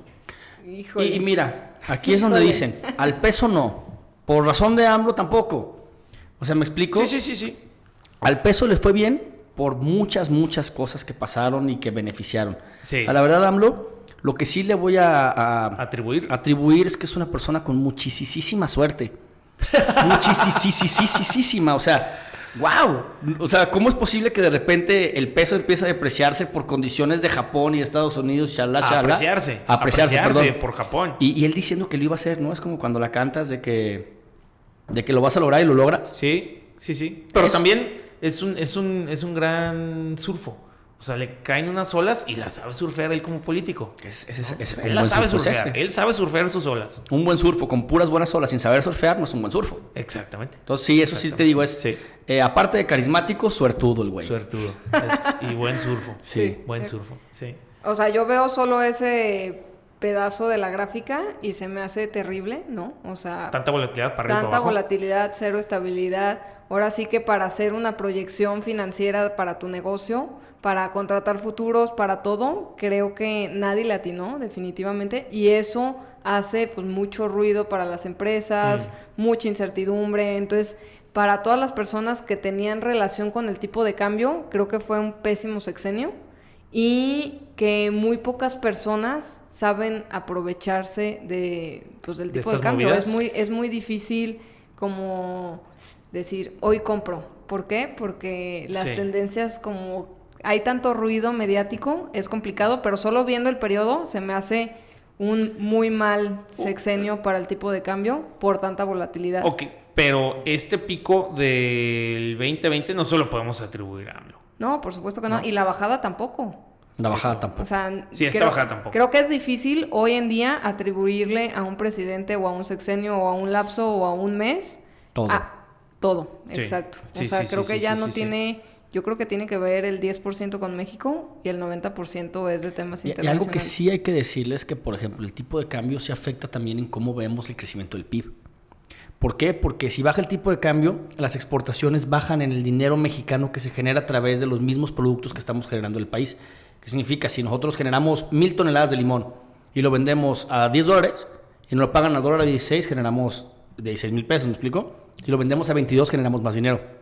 Entonces, ahorita que el peso estuvo bajo, también genera un decrecimiento en el PIB por las remesas, porque se miden en pesos, no se miden en dólares. La inversión extranjera directa también. La inversión extranjera se mide se convierte al tipo de cambio que se hizo en ese momento. Entonces, por ejemplo, si bajó el tipo de cambio 12% y las exportaciones o el PIB se mantuvo 3%, significa que si el tipo de cambio se hubiera mantenido estable, lo más probable es que el PIB hubiera aumentado. Y esto porque las exportaciones generan mucho más dinero que lo que te ahorras en las importaciones, porque las importaciones, de todos modos, el consumidor se traslada en el valor al consumidor. Y en las exportaciones no se traslada en el valor al del otro país. Yo creo que hacer esas comparaciones Es lo ceteris difícil de hacer esto, paribus ajá. es muy... puede estar muy sesgado, ¿no? Son tantas variables que se mueven al mismo tiempo. Sí. Pero sí, sí. Ok, ganador del tipo de cambio, Calderón, Peña, AMLO, Sofía. Chale. Chale. Obviamente AMLO. Pues sí. O sea, no hay comparación. Sí. Es el único que no subió el dólar, o no, que no terminó con el dólar 4 Más pesos arriba. arriba. Sí. O sea, pero eso como que es muy donde estabas, ¿no? O sea, para nivel país yo creo que no fue tan bueno un dólar súper bajo. O sea, el peso fortachón creo que en general no fue bueno. No fue bueno. Y por Al eso, contrario, sí. por eso tengo mi sentimiento encontrado. Pero Pero ni modo de que te fuera. digo, Ni modo de aquí que sea dijimos quién Peña. es el ganador, no quién lo hizo bien. Sí. Ajá, el ganador. el ganador ¿Quién de lo la hizo suerte menos fue peor? AMLO, Ajá, y AMLO definitivamente. sí lo hizo, la verdad, medianamente bien, mínimo no se metió, porque pudo haber hecho cosas que afectaran. Pudimos haber terminado, o sea, si tomamos el mismo patrón de Peña, pudimos haber terminado con $1 a 30. Claro. Sí. ¿No? O en realidad, o no hubiera hecho esas liberaciones de dólares para dejar que no bajara tanto. O sea, sí se tomaron ciertas cosas económicas que hicieron que las cosas no... Y principalmente lo que hizo fue no meterse. Y yo creo que también el echarle porras a los paisas para que enviaran más dinero a sus familias en México también lo ayudó. Claro que ayuda. Sí, claro. ¿no? Ahorita enviar Sí, dinero a gran México es bien mercadólogo. fácil. Sí. Y a ver, yo creo que más bien sí abrieron las puertas para traer dólares.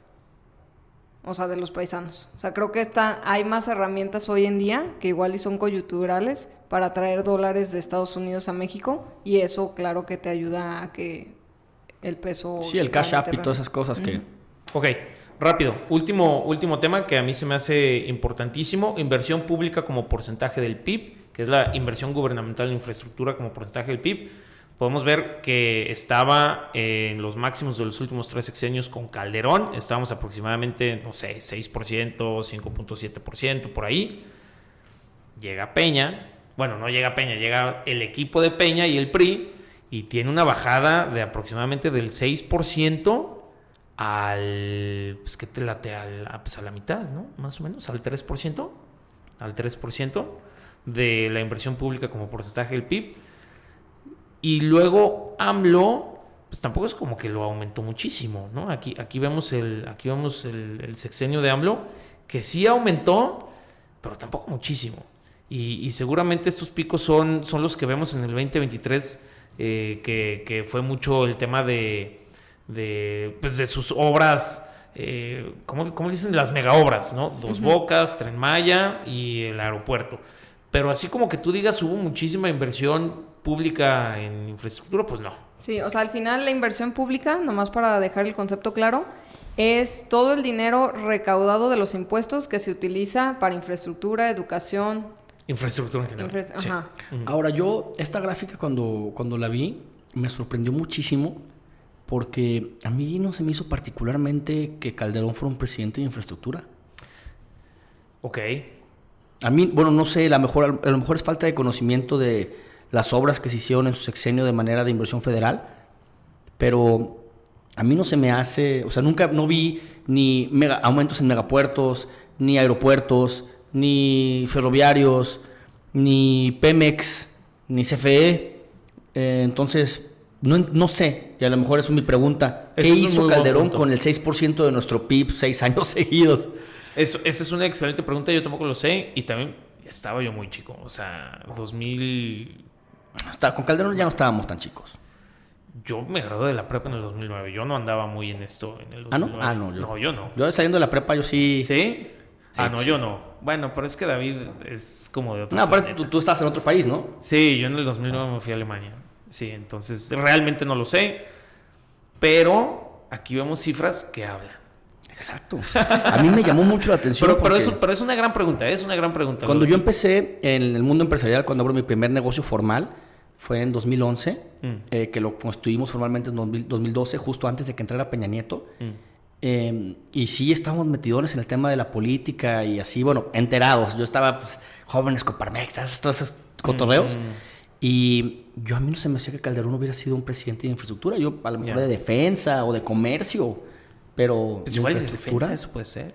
a lo mejor. Sí. Puede ser. Ahorita andaba aquí chismeando, digo, rapidísimo. Vienen algunos de las infraestructuras que hizo y una de las más relevantes que le ponen, que a ver, tampoco creo que haya sido un dineral, más que Dos Bocas y todo lo que se ha gastado, pero los 2 pisos del periférico de la capital se los pone él, y que sí hizo muchas carreteras alrededor de Ciudad de México para el norte, cosa que no había, para comercio. Razón. Sí. También él hizo la carretera él juntó la de Morelia a la Ciudad de México, que hace que ya no tengamos que ir a Querétaro. Exacto. O sea, aquí se ven varias carreteras que salen de Ciudad de México Tienes razón. para lograr comunicación hacia el norte. La red vía corta y esas cosas. Ya. Ándale. Bueno, y para ponerlo en contraste, aquí tenemos la inversión privada como porcentaje del PIB, y que dentro de la inversión privada está contemplada la inversión extranjera directa, ¿no? La famosísima, que ha aumentado por el tema del nearshoring.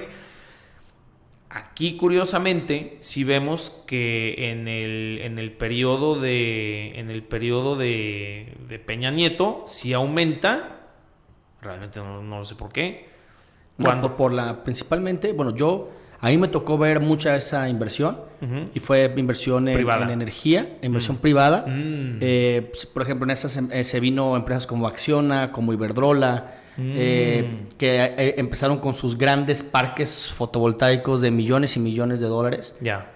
Con parques eólicos. En temas de energía se vinieron muchas empresas muy grandes. Ya. Creo que también en esa época se vienen manufacturas. Hay un crecimiento en manufacturas muy importante por parte de Jabil y Flextronics, que abrieron, mínimo aquí en la zona metropolitana de Guadalajara, muchísimos empleos.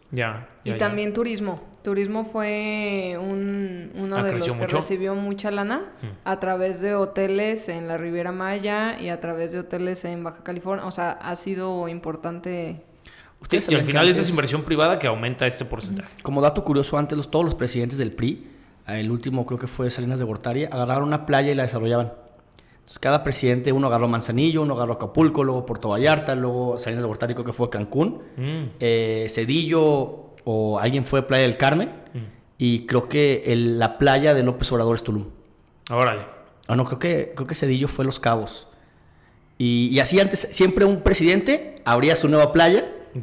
Y hacía como que el turismo creciera. Entonces, a lo que yo veo, porque también en Tulum se abrió el aeropuerto, ahorita hay muchísima inversión, tal. Entonces, yo le diría que la playa de este sexenio fue Tulum. Vamos a ver cuál escoge Sheinbaum. Ojalá se agarre una de Michoacán. Ay, no, porque todavía sigue medio virgen. Sí. Es que luego se llena de... Bueno. Sí, está bien, ya no voy a decir nada. Pero híjole, yo creo que Tulum al contrario, ¿no? O sea, qué lástima que los proyectos que de alguna manera tenían su propia luz terminen democratizándolos de una mala forma. Yo veo muchas personas que invirtieron en Tulum y que ahora la violencia que llegó ahí con falta de infraestructura ha derrumbado un paraíso. Y eso pasó también en Playa del Carmen. Sí. Playa del Carmen es una ciudad peligrosísima. Ahorita está más tranquilo, pero peligrosísima. Es que son ciudades nuevas, donde no hay familias. Son puros inmigrantes, aunque sean nacionales, que llegan ahí y eso genera también mucho crimen.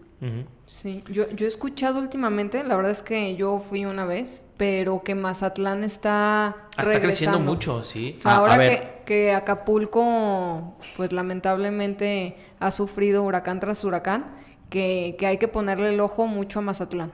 ¿No has invertido todavía? No, a mí me han llegado un montón de desarrollos y que están muy buenos, con retornos de inversión padrísimos, que te dicen, oye, invierte el 7%, págame 20,000 pesos y cuando terminemos la torre, la hipotecas y la pagas con eso. Es como el plan de los desarrolladores o de muchos ahorita. Pero ahorita, desafortunadamente, no solamente era Mazatlán. Todo el año pasado, todo Sinaloa estaba subiendo mucho. Y a mí eso se me figuraba que era un plan también de AMLO. Como para desvincular el crimen de Sinaloa. Pero con todo lo que pasó últimamente, pues ya saben, de la guerra civil que traen todas esas cosas. Casi, sí. Ahorita, pues Sinaloa y Mazatlán está volviendo a caer en manos de la delincuencia, del desorden. Entonces, ojalá que no, porque Culiacán es un estado precioso con gente valiosísima y súper trabajadora que no se merecen seguir bajo el yugo del crimen organizado todavía.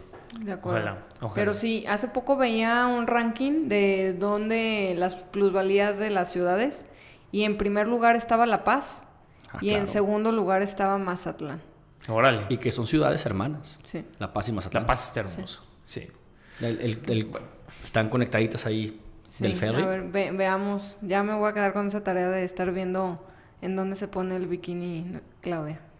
Va a estar bien interesante, ¿eh? Sí. Porque bueno, es algo que todos los presidentes han hecho y yo no creo que Claudia se pierda la oportunidad. Sí. Sí, guatanejo, yo creo, algo así.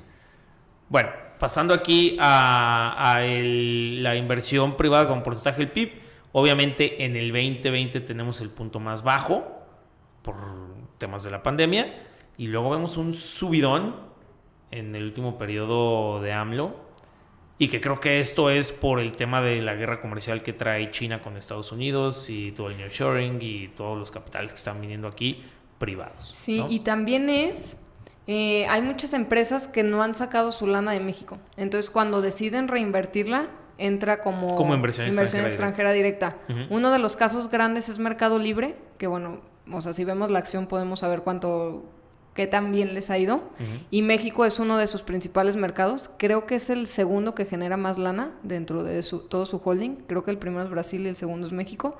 Y Mercado Libre, por ejemplo, ha hecho mucha reinversión. Entonces eso entra como nuevo, pero ¿Es realmente... colombiana? ¿Mane? No, Ok. es Argentina. No, es Argentina. Uh-huh. Ajá, pero bueno, pues Argentina tiene su mercado de iniciación, pero realmente donde ha permeado más es en Brasil y luego México. Sí, pues sí. Pues sí. sí, así Pues sí. como... Pero, o sea, mucha de esa lana, sí, el nearshoring está padrísimo, ojalá nos llegue toda esa lana, pero sí mucho es por reinversión de empresas que, pues para no pagar impuestos, de alguna manera prefieren dejar su lana creciendo aquí. Sí. Y bueno, ¿y vamos a ser breves? Sí, bueno, y ya, por último, la inflación, que creo que esta sí realmente no se le puede atribuir casi a ningún presidente. Aquí nada más para ponerla. Si no hay subsidios nuevos, no. Sí, o sea, tenemos la gran inflación en el sexenio de AMLO, aquí también en el 2017, aquí también por la depreciación del peso con Peña. Obviamente se deprecia el peso, pues las importaciones salen más caras y a la hora de que las importaciones salen más caras, pues entonces los importadores suben sus precios y al consumidor le sale más caro. Claro. Y sí. Y en el 2007-2008 me imagino que también ha de haber sido por la depreciación del peso que hubo en la crisis financiera del 2008-2009. Pero aquí más bien, pues aplaudirle a Banjico, aunque David lo quiere aniquilar. Ya me están convenciendo de permanencia. Solamente porque sí también hubo mucho comentario en las redes sociales de que, pero es que el tipo de cambio, la inflación, nada tiene que ver con el ejecutivo. ¿De acuerdo? ¿De acuerdo? Sí, yo Gran creo que aplauso sí a hubo Banjico. una intervención importante y fue cuando AMLO en las gasolinas dejó de cobrar el impuesto y eso sí. hizo que no nos fuéramos una inflación más alta. Eso estoy de acuerdo. Esa sí. yo creo que ha sido la única intervención que hizo de alguna manera el Ejecutivo, Ujú. que yo me acuerde, al menos con AMLO. Y no endeudarse tanto, lo cual hizo que el peso se mantuviera fuerte y las importaciones no salieran más caras, O sea, ¿no? Sí. sí. Yo la verdad sí el tema de la inflación sí se lo dejo completamente al Ejecutivo. Porque ¿Por qué? Porque A ver. ellos son los únicos que tienen la posibilidad de corregirla. O sea, que sea mala, a lo mejor no es su culpa, o que sea buena, a lo mejor no es su culpa, pero si es mala y no hay algo para corregirla, sí es culpa. ¿Me explico? Ya. O sea, la inflación, si es por temas macroeconómicos, debes de contenerla, debes de hacer los subsidios, que fueron muy buenos los que hizo López Obrador, y yo por eso sí le aplaudo esa decisión, porque es difícil de repente aventarte a hacer un subsidio, y más un subsidio fiscal. Sí. Yo creo que ahí sí le digo, AMLO contuvo bien ese tema de la inflación y no se dejó llevar por las cosas internacionales. Sí. Ganador de la inflación. Sí, es que yo no se lo quiero atribuir a nadie. El ganador de la inflación, obviamente, es Calderón. ¿Por qué? Porque las cifras Ve la hablan. gráfica. Porque las cifras hablan. Pues sí, digo, no, sí. Sí, al final, o sea, el mandato de Banjico, o sea, una de las cosas que tiene que hacer es controlar la inflación y que esté alrededor del 3%, y pues claramente sabemos que internacionalmente no ayudó la pandemia y otras cosas, pero el que estuvo alrededor del mandato sí fue Calderón. Sí, digo, Claro. entre el 4 y el 2%, ¿no? Que es la meta. Ese es donde deberíamos de estar. Y si vemos, pues Calderón es el que tiene más área bajo la curva. Sí. Muy bien, pues esto ha sido por... ¿Hay algún indicador social que lo quieran decir? Porque sí nos dijeron, sí, pero no están diciendo el tema de la inseguridad y de los homicidios y del empeoramiento en las instituciones de salud, o sea... Es que yo creo que esas cifras están son sesgadas. sociales. No, y están sesgadas. Yo realmente no... Y es algo bien fuerte, pero yo no creo que realmente sepamos cuántos homicidios hay aquí en México. Realmente no creo que sepamos el nivel de inseguridad que tenemos. Yo creo que ahorita sí, el gobierno hizo, que para mí sí me hace que es una buena estrategia el tampoco estar asustando a la gente de más. Pero yo creo que México está en su peor momento de seguridad en todo aspecto. Yo también lo creo. Ahí tienes el ejemplo de ahora del alcalde de Chilpancingo que decapitaron el día de hoy. Y te digo, y ahí es donde también yo con Calderón yo sí estaba de acuerdo en el hecho de que tenemos que decir que hay una guerra. Sí. En el hecho de que los narcotraficantes deberían de perder su dinero, deberían de perder todo y ser enjuiciados lo más rápido posible y de verdad. Obviamente hay muchas cosas que es casi imposible ahorita que pase, pero yo creo que moralmente el stand de decir ellos son los malos y nosotros los buenos debe de existir. Sí. No, pero yo más bien nada más como que quería ir a que el post fue con indicadores macro y que no estamos tomando aquí indicadores sociales como educación, infraestructura, desigualdad, de carreteras, pobreza, violencia, exactamente, percepción de muchas cosas. Claro, aquí estamos hablando de cifras, no de... O sea, estos son datos cuantitativos. Exactamente. No cualitativos. Exactamente. O sea, aquí no importa la opinión, si tú crees que la inflación está mejor o peor. Exacto. Es el número. Sí, era como yo le decía a la gente en el post, de que, güey, o sea, sí, nominalmente hay más deuda, pero hazle como quieras. En porcentaje al PIB, AMLO no lo hizo mal, ¿no? Entonces era como, maldito A chairo. la verdad no le importan tus sentimientos. A los números no le importan. No les importan. Y bueno, obviamente les vamos a dejar aquí la liga, como lo hicimos en Instagram. Pequeña florecilla centennial. Trepamos a un drive todas las fuentes que descargamos de Secretaría de Hacienda, INEGI. de Banjico, del INEGI. Varias fueron vía México Como Vamos, que es una gran página donde recaudan toda esta información y hacen gráficas. Shout out a México Como Vamos, son increíbles su página, me encanta. Y vamos a trepar toda esta información a un drive, por si alguien no cree en estas cifras, pues que ahí tenga sus Excel y se pueda hacer sus mismas gráficas y pueda llegar a sus propias conclusiones, que van a ser las mismas gráficas, obviamente, pero bueno. Sí, Yo creo que nada más feas. Pero el mismo resultado no es verdad. Sí, porque qué bonito gráficas, felicidades. Qué bonito, sí. Y igual yo creo que estaría bien que cada uno de nosotros nos diéramos nuestro comentario. Y yo sí creo que AMLO inició su periodo del sexenio con mucho pánico. O sea, a mí me tocó ver muchísima gente real mandando dólares a Estados Unidos, buscando comprar una propiedad allá a través de generar su estructura para mandar dinero, etcétera. Y ahorita terminó el sexenio, creo que pues todo el mundo, bueno, no todo el mundo, pero mucha gente también siento ese sentimiento ahora con Claudia, pero con algo de positivismo, ¿no? Como que creen que al ser la primera mujer electa en México va a traer como esa batuta de líder, de cambio. Entonces, yo sí creo que AMLO nos fue mejor de lo esperado, que el tipo de cambio en su inicio marcó un poco el miedo y la incertidumbre que había, pero que finalmente supo cuidar y comunicar para que a nivel internacional no nos viéramos tan mal. Completamente de acuerdo contigo. Y bueno, creo que cerrar con que Claudia tiene muchos retos y específicamente tiene el tema fiscal y el tema del presupuesto para que no nos endeudemos de más. Eso es lo que de hecho ya declaró pues prácticamente todas las calificadoras, o sea, a la hora de que fue la transición, que decían, bueno, pues vamos a estar súper atentos de qué pasa con Pemex, qué pasa con el endeudamiento y qué pasa con la recaudación fiscal para que sea un semáforo de ver cómo va México. Sí. David, ¿tu comentario? Pues más que nada es ese. Yo creo que ahorita pues tenemos que tener miedo a nuestras propias expectativas.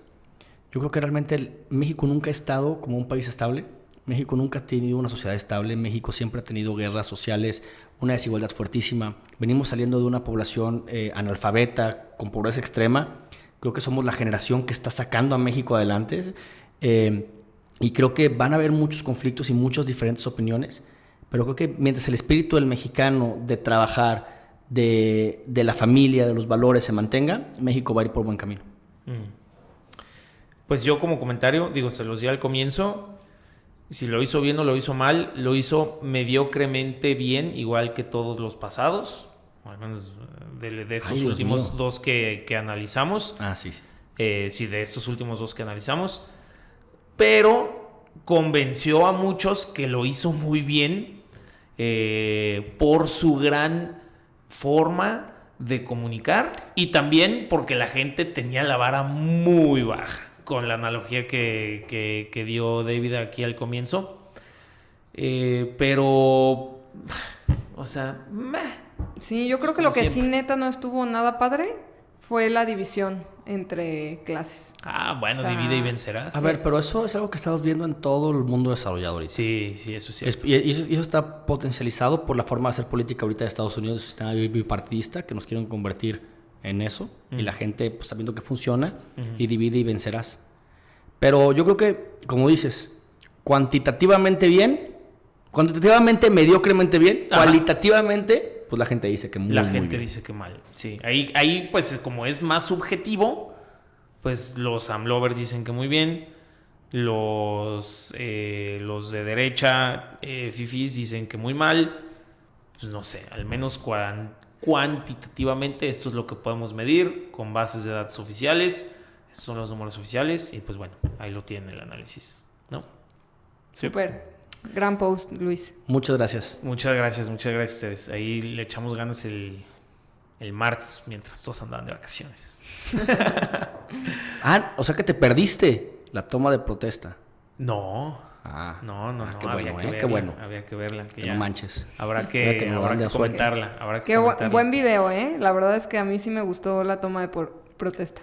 O sea, como que creo que trató de no hacer división, al contrario. Sí, el discurso eso me gustó. Sí, yo creo que fue un buen ingreso. O sea, no me encanta que la gente siga mencionando a Allende y esos güeyes que neta no hicieron nada. Sí, o sea, que se levantaron en contra de Napoleón Bonaparte y ni siquiera querían hacer México independiente ni nada. Digo, o sea, eso sí se me hace medio acá. Sí.